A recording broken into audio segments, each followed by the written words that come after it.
Hello guys, welcome to my channel where interesting stories of love, communication, and empathy are told.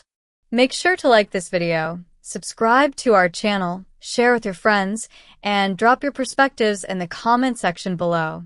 Maya stared at her phone screen, the familiar ping of a family group chat notification cutting through the quiet hum of her new studio apartment.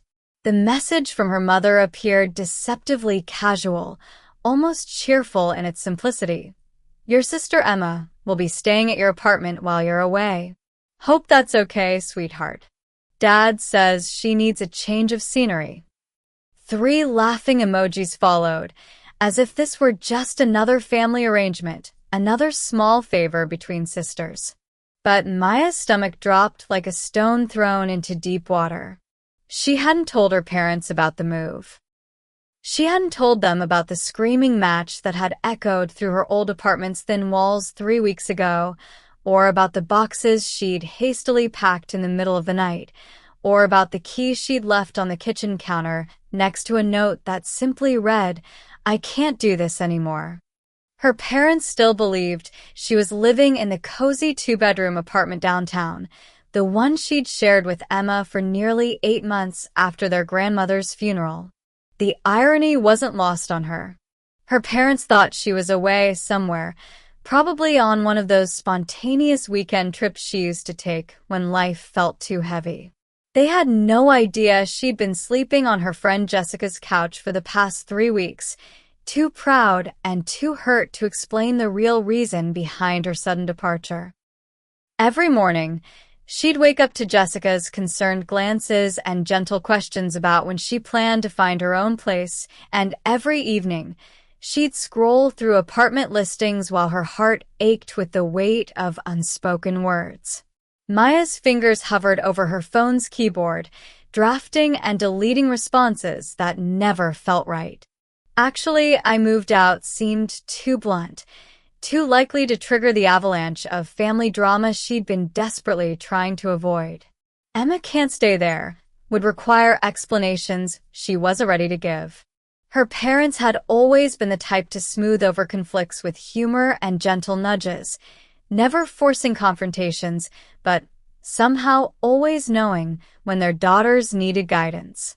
This text felt different though, loaded with an undertone she couldn't quite identify. The fight with Emma had been building for months, simmering beneath the surface of their shared grief.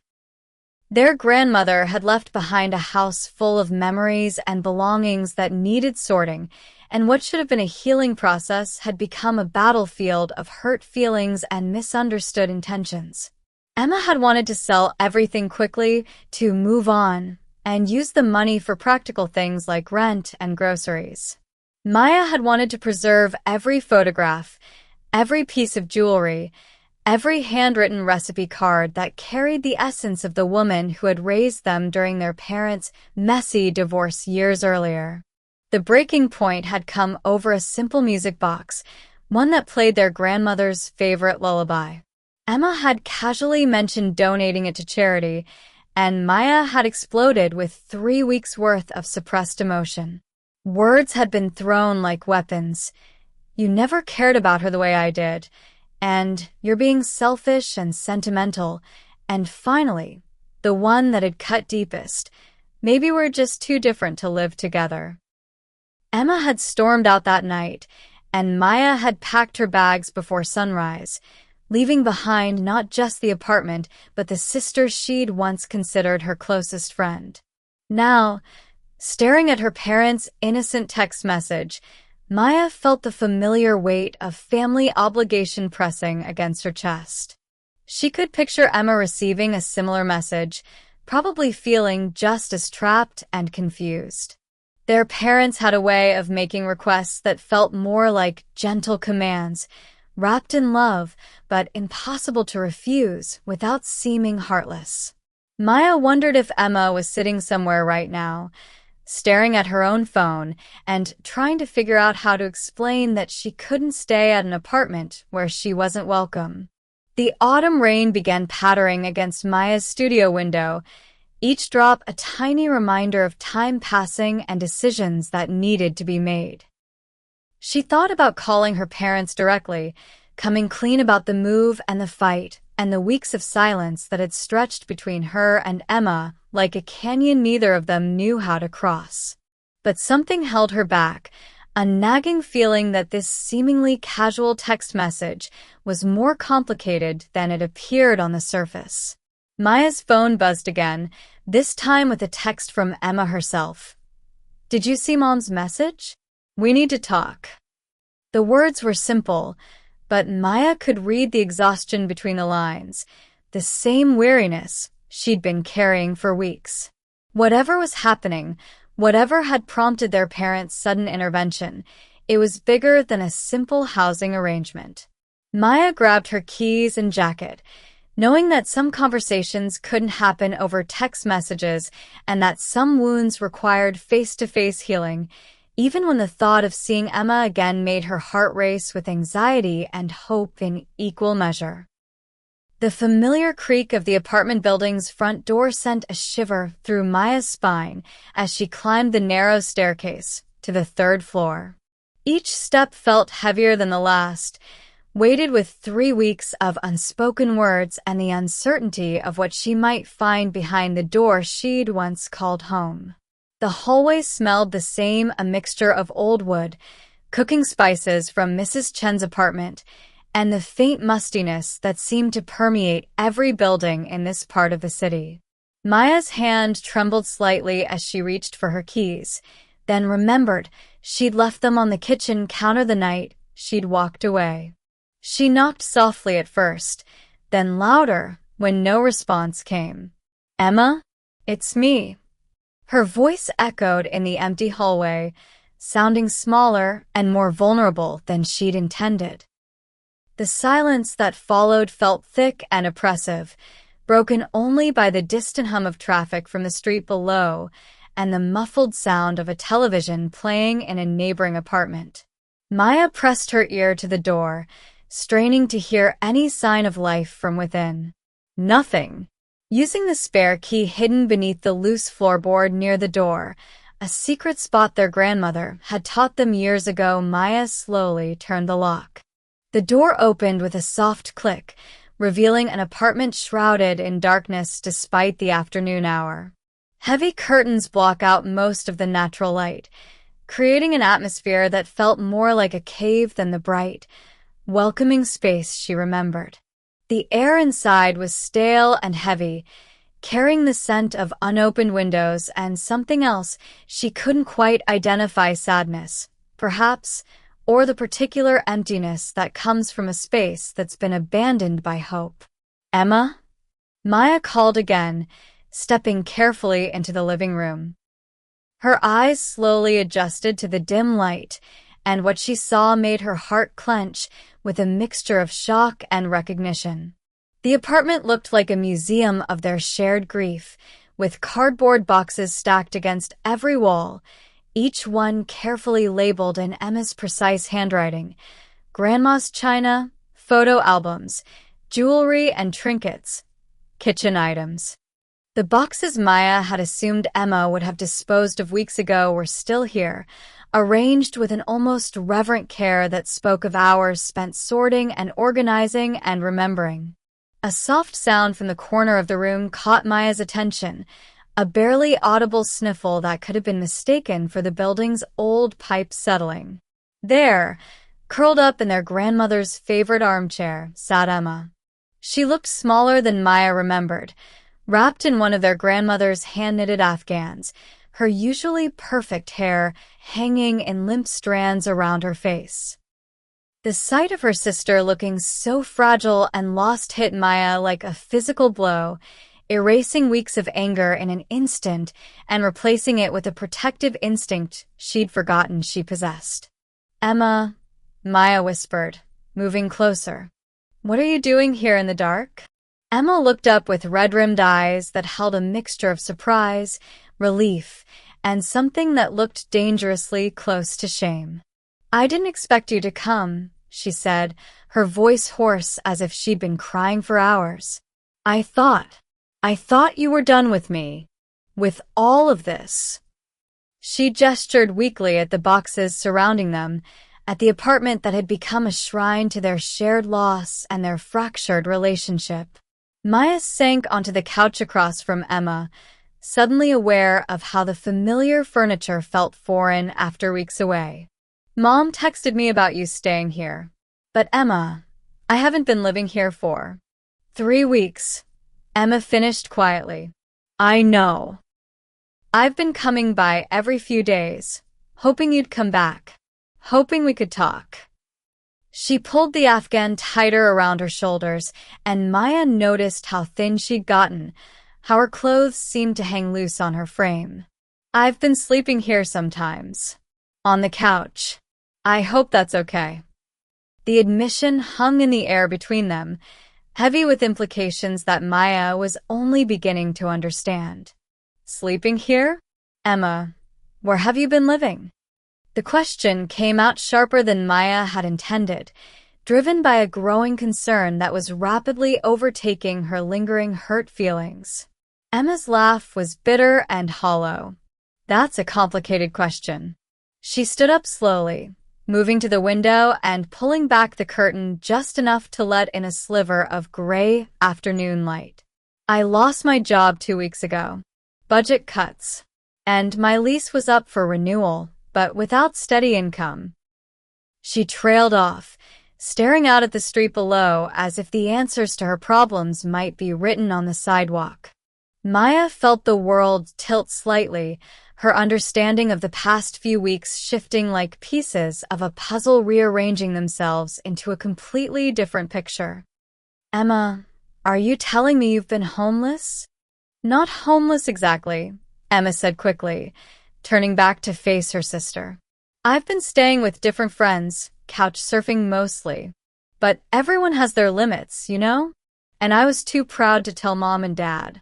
Too embarrassed to admit that I couldn't handle things on my own.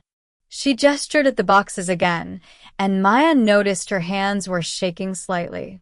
I kept coming back here because it felt like the only place that was still ours, still connected to her. The weight of Emma's words settled over Maya like a heavy blanket. All this time, while she'd been nursing her hurt feelings and sleeping on Jessica's couch, Emma had been struggling with problems that made their fight seem trivial in comparison. Maya looked around the apartment with new eyes, seeing not just the boxes of their grandmother's belongings, but evidence of Emma's desperate attempts to hold onto something stable in a life that was falling apart. Why didn't you tell me? Maya asked, though even as the words left her mouth, she knew the answer. Their fight had been so bitter, so final-sounding, that reaching out would have required a level of vulnerability that neither of them had been prepared for. Emma returned to the armchair, sinking into it as if the conversation had drained what little energy she had left. Because you were right about me being selfish. I wanted to sell everything because I needed the money, not because I was ready to move on. And I was angry at you for being able to grieve properly while I was just trying to survive. She looked directly at Maya for the first time since she'd arrived. I thought if I could just get through this rough patch on my own, maybe I could prove that I wasn't the mess you thought I was. The silence that followed Emma's confession felt like a living thing, pulsing with years of unspoken truths and misunderstood intentions. Maya watched her sister's face in the dim light filtering through the curtains, seeing for the first time the dark circles under her eyes, the way her clothes hung loose on her diminished frame, the tremor in her hands that spoke of stress and sleepless nights. Emma had always been the stronger one, the sister who handled crises with practical efficiency while Maya dissolved into emotional chaos. Seeing her so vulnerable felt like watching the world tilt off its axis. Emma, Maya said softly, moving from the couch to kneel beside the armchair. You're not a mess. You've never been a mess. I was angry and hurt, and I said things I didn't mean. She reached out tentatively, her fingers brushing against Emma's hand. Tell me what's really been happening. All of it. Emma's composure cracked like ice under pressure. The tears she'd been holding back for weeks began to flow freely, and the story tumbled out in broken fragments. She'd been working at a marketing firm downtown, a job she'd thought was secure until the company lost its biggest client and had to make cuts. The layoff had come without warning, just 2 days after she'd signed a lease renewal that she couldn't afford without steady income.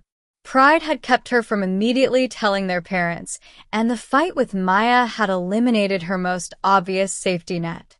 I've been staying with college friends mostly, Emma continued, wiping her eyes with the back of her hand. Sarah let me crash on her couch for a week, then Mike and his roommates took me in for a few days. But you can only impose on people for so long before you start to feel like a burden. She gestured around the apartment with a bitter laugh. So I started coming back here. I still had the spare key, and I figured you weren't using the place anyway. Maya felt a stab of guilt so sharp it took her breath away. While she'd been comfortable on Jessica's couch, complaining about her sister's insensitivity and nursing her wounded pride, Emma had been genuinely struggling to keep her head above water. How long has it been since you had a real meal? Maya asked, noticing the way Emma's cheekbones stood out more prominently than before. I eat, Emma said defensively, then softened. Just not regularly. And not well. Ramen noodles and whatever friends offer when I'm staying with them. I've been applying for jobs every day, but the market is tough right now, and without a permanent address. She trailed off, the hopelessness in her voice cutting through Maya like a knife. Maya stood up abruptly, pacing to the kitchen and back, her mind racing with the implications of everything Emma had revealed. Why didn't you just call me? Text me? Send up smoke signals? Anything. The frustration in her voice wasn't directed at Emma but at the situation, at the weeks they'd wasted in stubborn silence while real problems mounted around them. Because of what you said, Emma replied quietly. That night, when you said maybe we were too different to live together. You weren't wrong, Maya. We are different. You feel everything so deeply, and I try to logic my way through problems. You want to preserve every memory, and I want to move forward. I thought maybe you were better off without me complicating your life. The words hit Maya like a physical blow. She remembered that night, remembered the anger and hurt that had driven her to say things she'd regretted almost immediately.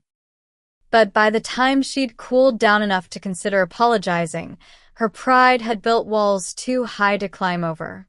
Emma, I didn't mean it. Not really. I was grieving and scared, and I took it out on you because you were there. Emma looked up at her sister with eyes that held years of accumulated hurt. But you weren't wrong about us being different. Look at this place. She gestured at the carefully organized boxes surrounding them. You left, and I stayed here with all of Grandma's things, trying to figure out what to do with them. I've been going through everything piece by piece, and you know what I realized? I don't want to sell any of it either. I just didn't know how to say that without admitting I was scared and broke and completely lost. Maya sank back onto the couch, the weight of understanding settling over her like a heavy blanket. You've been living here alone, going through all of Grandma's things by yourself? Not living exactly, Emma corrected. More like haunting. I'd come here during the day when I didn't have job interviews, and sometimes I'd fall asleep in her chair. It felt like the only place where I could still feel connected to her, to you, to the family we used to be before everything got so complicated. She pulled the Afghan tighter around her shoulders. I kept hoping you'd come back, that we could figure this out together. But as the days passed, I started to think you really were done with me. Maya felt tears burning behind her eyes as she looked around the apartment with new understanding. What she'd initially seen as Emma's stubborn refusal to let go was actually her desperate attempt to hold onto the last pieces of stability in a life that was falling apart. The careful organization of their grandmother's belongings wasn't cold efficiency. It was love expressed in the only way Emma knew how, through action and care and the quiet preservation of memories. "I've been such an idiot," Maya whispered, more to herself than to Emma. "I thought you didn't care about Grandma's things, about her memory. But you've been here taking care of everything while I was off sulking." Emma shook her head. "You weren't sulking. You were protecting yourself from someone who hurt you. I understand that now." She stood up slowly, moving to one of the boxes labeled photo albums. "I've been looking through these every day, remembering all the stories Grandma used to tell us. Do you remember the one about the music box?" Maya's breath caught. The music box had been the catalyst for their fight, the small object that had somehow contained all their grief and frustration and fear. "Emma, I'm sorry about what I said that night. About you not caring." "You were right, though," Emma interrupted gently. "I wasn't caring the right way. I was so focused on being practical, on solving problems, that I forgot grief isn't a problem to be solved. It's something to be felt and shared and worked through together." She opened the box and carefully lifted out the small wooden music box, its painted flowers still bright despite its age. "I wound it up yesterday and listened to the lullaby." I could almost hear her voice singing along. The sight of the music box in Emma's hands, handled with such tender care, broke something open in Maya's chest. All the anger and hurt she'd been carrying dissolved into something softer and more forgiving. "We're both idiots," she said with a watery laugh. "Grandma would have knocked our heads together weeks ago if she'd seen us acting like this." Emma's laugh was soft and genuine for the first time in weeks, the sound filling the apartment with a warmth that had been missing since Maya's departure. "She would have made us sit at her kitchen table with cups of tea until we talked it out," Emma agreed, carefully placing the music box on the coffee table between them. "Remember how she used to say that pride was just fear wearing a fancy dress?" Maya nodded, wiping her eyes as the memory washed over her. Their grandmother had possessed an uncanny ability to see through their childhood arguments to the hurt feelings underneath. To hear. "She would have seen right through both of us," Maya said, "the way she always did." As if summoned by their shared memory, Maya's phone buzzed with another text message. This time it was from her father. "Hope you girls are working things out. Your mother and I have been worried." The message was followed immediately by another from her mother. "We love you both. Take all the time you need." Maya stared at the messages, a strange feeling creeping up her spine. "Emma, when exactly did Mom text you about staying here?" Emma pulled out her own phone, scrolling through her messages. "This morning around 10. She said something about how I needed a change of scenery and that you wouldn't mind." She paused, reading more carefully. "Actually, now that I think about it, the wording was kind of specific." She said, "Maya won't mind if you stay at the apartment while she's figuring things out." Maya felt pieces of a puzzle clicking into place in her mind. "While I'm figuring things out," she repeated slowly. "Emma, I never told them I moved out. How would they know I was figuring things out unless they already knew?" Emma finished, her eyes widening with realization. "Maya, how long do you think our parents have known about our fight?" Maya thought back to the past 3 weeks, remembering the subtle changes in her parents' behavior that she'd attributed to normal family concern. Her mother's unusually frequent check-in calls, always asking vague questions about how she was settling in to her new situation. Her father's casual mentions of Emma during their conversations, little comments about how she seemed stressed lately and could probably use some family support. The way they'd both been unusually interested in her weekend plans, as if they were keeping track of her schedule. "Oh my God," Maya breathed. "They've known the whole time, haven't they?"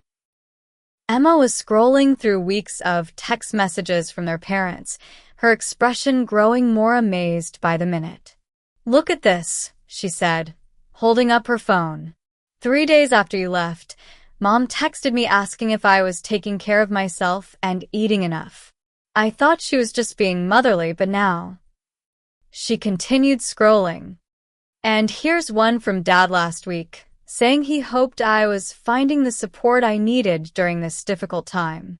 I assumed he meant grief support, but what if he meant financial support?" Maya pulled up her own message history with their parents, seeing the same pattern of carefully worded concern and gentle probing. "They knew I wasn't at the apartment. They knew you were struggling, and they've been waiting for the right moment to..." She gestured around the room, at the two of them finally talking after weeks of silence. "To orchestrate this," Emma said, a note of admiration creeping into her voice. "They knew we were both too stubborn to reach out first, so they created a situation where we'd have to face each other." Maya's phone rang, and their mother's name appeared on the screen. Maya looked at Emma, who nodded encouragingly, and answered on speaker. Mom." "Hello, sweetheart." Their mother's voice filled the apartment, warm and knowing. "I hope I'm not interrupting anything important." "Actually, Mom," Maya said, exchanging a look with Emma, "I think you might have some explaining to do. How long have you known that Emma and I weren't speaking?" There was a pause, followed by their mother's familiar laugh, the one she used when she'd been caught in one of her well-intentioned schemes. "Oh, honey, your father and I figured it out about 2 weeks ago. Jessica mentioned to Mrs. Patterson at the grocery store that you were staying with her, and Mrs. Patterson mentioned it to me at book club. And Emma, dear, your friend Sarah's mother works with your father, and she mentioned that Sarah was worried about you." Emma covered her face with her hands, half embarrassed and half impressed. "Mom, have you been conducting surveillance on us?" "Not surveillance," their mother said primly. "Community awareness. It's a small town, girls. People talk and people care about you. We've been getting reports from concerned friends for weeks." Maya could hear her father's voice in the background, and her mother put the phone on speaker. "We wanted to give you both space to work things out on your own." Their father's voice joined the conversation. "But when it became clear that you were both suffering in silence, we decided a little parental intervention might be in order." "So the text about Emma staying at the apartment," Maya began, "was our way of getting you both in the same place at the same time," their mother finished. "We knew you'd come rushing over, Maya, because despite your anger, you'd never leave Emma in a difficult situation. And we knew Emma would be there because she's been going to the apartment regularly. Mrs. Chen mentioned seeing her on the stairs." Emma looked at Maya with a mixture of exasperation and affection. "They've been playing us like chess pieces." "With love," their father added quickly. "Everything we did was motivated by love and concern for both of our daughters. We could see that you were both hurting, both too proud to make the first move, and both missing each other terribly." Maya felt tears welling up again, but this time they were tears of gratitude rather than grief. "How did you know it would work?" "Because we know our daughters," their mother said simply. "We know that underneath all the hurt feelings and stubborn pride, you love each other fiercely. We just needed to remind you of that fact." Emma reached across the space between them and took Maya's hand. "They're right," she said softly. "I have missed you terribly. Even when I was angry, even when I thought you hated me, I missed having my sister to talk to." Maya squeezed Emma's hand, feeling the last of her resentment dissolve completely. "I missed you too. More than I wanted to admit, even to myself." Their parents' voices came through the phone together, a chorus of relief and love. "We're proud of you both for talking this through," their mother said. "And Emma, dear, we want you to know that you never have to struggle alone. We're family, and family takes care of each other." "Always," their father added. "No matter what." After their parents hung up with promises to visit soon and bring groceries, the apartment settled into a comfortable quiet that felt different from the oppressive silence Maya had encountered earlier.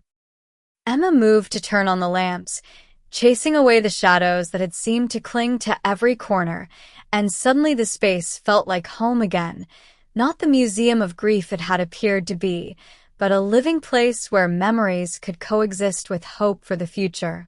"So," Maya said, looking around at the carefully organized boxes with new appreciation, "what do we do with all of this?"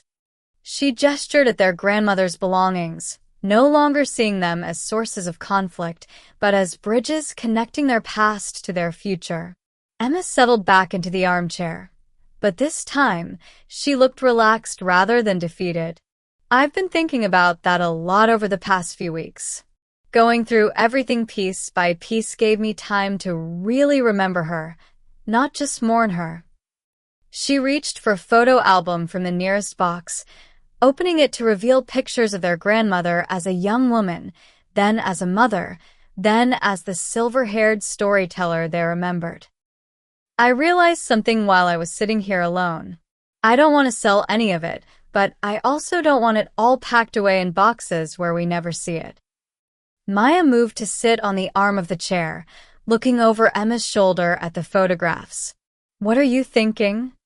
"I'm thinking we keep this apartment," Emma said, her voice growing stronger with conviction. "Not just as a storage space, but as our space.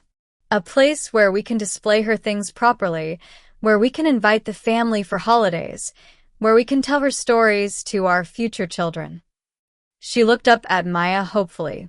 "I know I can't afford it on my own right now, but maybe together." Maya felt something click into place in her chest, a sense of rightness that had been missing for weeks. "Emma, I've been sleeping on Jessica's couch because I couldn't bear the thought of finding a new place that didn't have any connection to our family. This apartment, with all of Grandma's things, with all our memories, feels exactly where I'm supposed to be." Emma's smile was radiant, transforming her entire face. "Really? You'd want to live here again? Even after everything that happened?" "Especially after everything that happened," Maya said firmly. "We've learned things about each other these past few weeks, hard things that we needed to learn. I know now that when you try to be practical, it's not because you don't care, it's because you care so much that you want to fix everything. And maybe you understand now that when I get emotional, it's not because I'm being dramatic, it's because I feel things deeply and I need time to process them." Emma nodded, closing the photo album and setting it carefully on the coffee table next to the music box. "We balance each other out, don't we? Your heart and my head, working together instead of against each other." They spent the next several hours going through boxes together, this time sharing stories and memories instead of arguing about practical concerns. Maya learned that Emma had been carefully preserving not just their grandmother's belongings, but also the stories that went with them, writing little notes about the history of each item so future generations would understand their significance. Emma discovered that Maya had been carrying around their grandmother's recipe cards in her purse for months, unable to let go of the handwritten instructions for Sunday dinners and birthday cakes.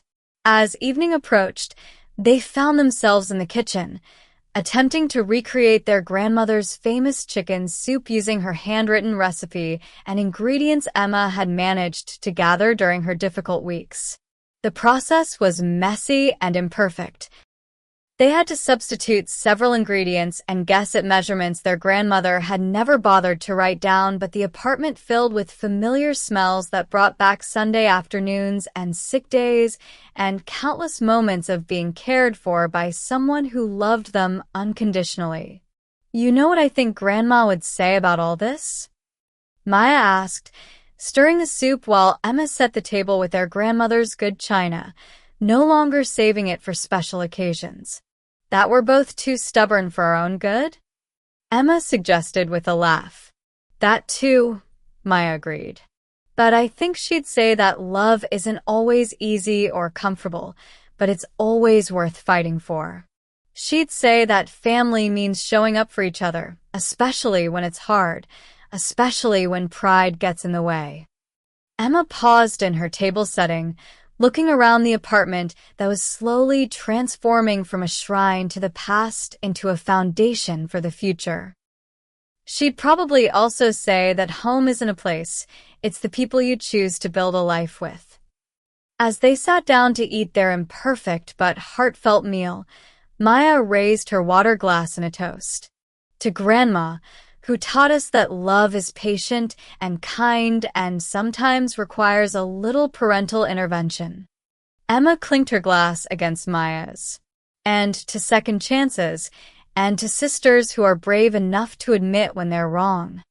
And to parents who know their daughters well enough to orchestrate the perfect reunion, Maya added with a grin. They ate in comfortable silence for a while, both lost in their own thoughts about the day's revelations and the future they were beginning to plan together. Finally, Emma spoke up. Maya, I want you to know that I'm going to find a job, and I'm going to contribute equally to rent and expenses. I don't want you to feel like you're taking care of me. Maya reached across the table and squeezed her sister's hand. Emma, we're going to take care of each other. That's what family does. When you're strong, you'll help me. When I'm strong, I'll help you. And when we're both struggling, we'll figure it out together. As the evening wound down, they made plans for the coming weeks, job applications for Emma, apartment improvements for both of them, and a family dinner to officially announce their reconciliation. But more than that, they made a commitment to communicate better, to ask for help when they needed it, and to remember that love sometimes requires vulnerability and forgiveness in equal measure. The music box sat on the coffee table between them, no longer a symbol of their differences, but a reminder of the woman who had taught them that family bonds are strong enough to survive misunderstandings, pride, and even temporary separation. Sometimes the greatest gift we can give each other is the courage to come home. Moral lesson. In the end, Maya and Emma's story reminds us that love within families isn't always perfect or easy, but it's resilient enough to weather storms of pride, miscommunication, and hurt feelings. Sometimes we need gentle intervention from those who know us best, and sometimes we need to swallow our pride and admit that we need each other more than we need to be right. Their grandmother's legacy lived on not just in her belongings, but in the values she had instilled that home is built on understanding, that family means showing up even when it's difficult, and that healing begins when we choose connection over isolation. The sisters learned that true strength isn't found in independence, but in the courage to be vulnerable with those we love most. If this story touched your heart, please like this video. Subscribe to our channel for more stories about love, family, and second chances, and share it with friends who might need a reminder that it's never too late to come home. Drop a comment below sharing your own experiences with family reconciliation or the lessons that resonated most with you. Your perspectives help build our community of storytellers and listeners who believe in the power of love to heal even the deepest wounds.